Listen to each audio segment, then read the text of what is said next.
holding you down and keeping you on point. Breakdown FM, the only station in the nation that's down by law. On all day play.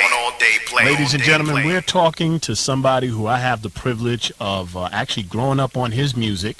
And those of us who've been into hip-hop from day one or from the very beginning, this was the man who set it off and really, was the pinnacle of hip-hop.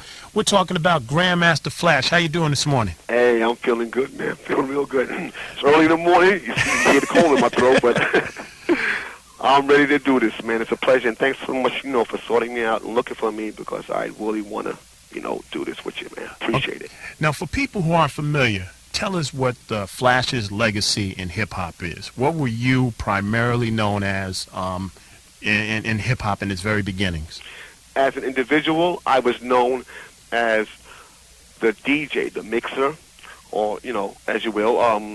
I was known for taking a particular passage of music and rearranging it.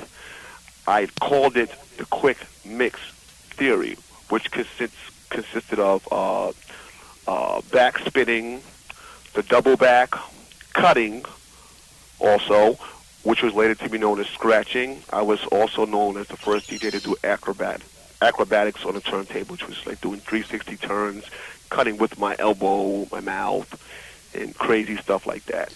Right. Now, not only were you the DJ, but you had some of the fiercest MCs in the business. And I wanted to know if you could tell everybody the original members of Grandmaster Flash, because a lot of people know you from Grandmaster Flash and the Furious Five, but you started off with one, then it was later three, and then it was four. Who were the original members of your group? Okay, the first member, which I called the crowd pleaser, was Cowboy. And then the second one that was recruited was Kid Creole. Mm-hmm. And then the third one that was recruited was Kid Creole's brother, which was later known as Melly Mel. The fourth person that was recruited was known as Mr. Ness, who was later named Scorpio. And the final person was Raheem. And I also had my assistant, Disco B. Whatever happened to Disco B? Disco B still rolls with me now. Okay. He's still doing his thing. He does clubs in different places, and I do clubs in different places, and sometimes we do it together. But he was also instrumental in helping me to perfect my craft. Okay, now what do you think, what are some of the changes that you think have been positive with hip-hop since the beginning when you started, and what are some of the things that have changed in hip-hop that you don't like? What I found appealing is when other genres, hip-hop from its definitive sense is, from a musical standpoint, we can take from any other genre of music, recreate it, reform it, rearrange it, and put poetry over the top of it, and it is hip hop. And that there made it what it is. So that there was a positive thing for it. Now, maybe some of the things I won't say that I don't like. I would have to say that the way that I see this, and I'm going to try to explain this as carefully as possible so the listeners can visualize what I'm saying. The way that I see it is myself, Kool Herc, and Africa Bambaataa, we planted this seed. This seed was a seed to a tree. This tree had a massive trunk, and this trunk had branches and leaves. Now, from a pictorial sense point of view, I want to just explain this real careful. The leaves I represent as different subject matters. Okay.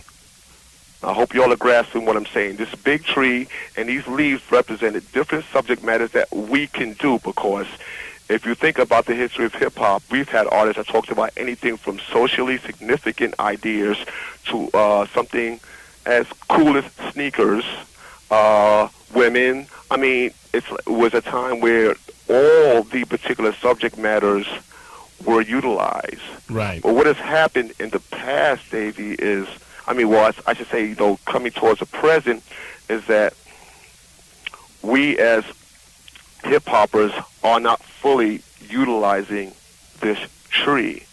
And at this point in time, I just feel that the tree is leaning just a little, meaning that we're putting too much weight on one side of the tree, whereas this particular genre of music allows us to talk about just about anything.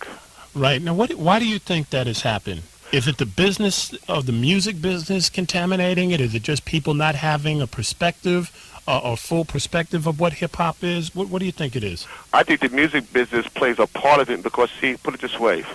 If you have company, let me just call it company left and company right.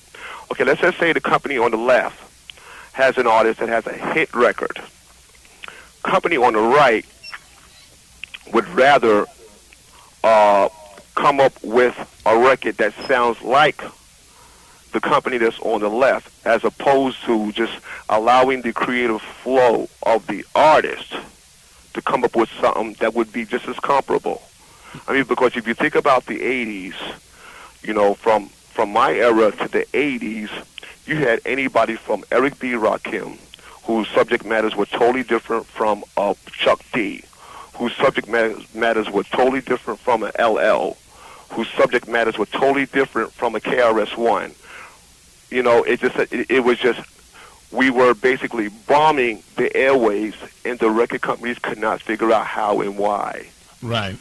You know, so what has happened is, I just think to some degree that they have, the business aspect of it, Davey, has been, well, we don't want to hear this demo of this subject matter. We want a record like the guy on the left just did.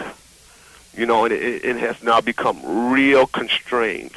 So the creative juices, the creative flows, you know, has been diminished. Right, and this is very different than when you guys had started out as Grandmaster Flash, because the name of the game, if I'm correct, was to be as creative and was to stand out as much as possible. Exactly, especially when you're talking about a music like this, that we can just musically do almost anything. You know, we could talk about almost anything lyrically. We can even sing off key. But if it's right and it's produced properly, it would be a hit. Right. You know, and what has happened, you know, which I fear just a little, is just that there's just too much of one particular subject matter being talked about, or maybe just two, when we've got countless, unlimited subject matters that could be talked about, especially Right. with hip-hop, whereas with classical, R&B, jazz, and blues, they're constrained. They have a bridge, they have a chorus, they have whatever, and they have to sing it in a certain key. Things have to be in some sort of an arrangement. With us, that's not the case.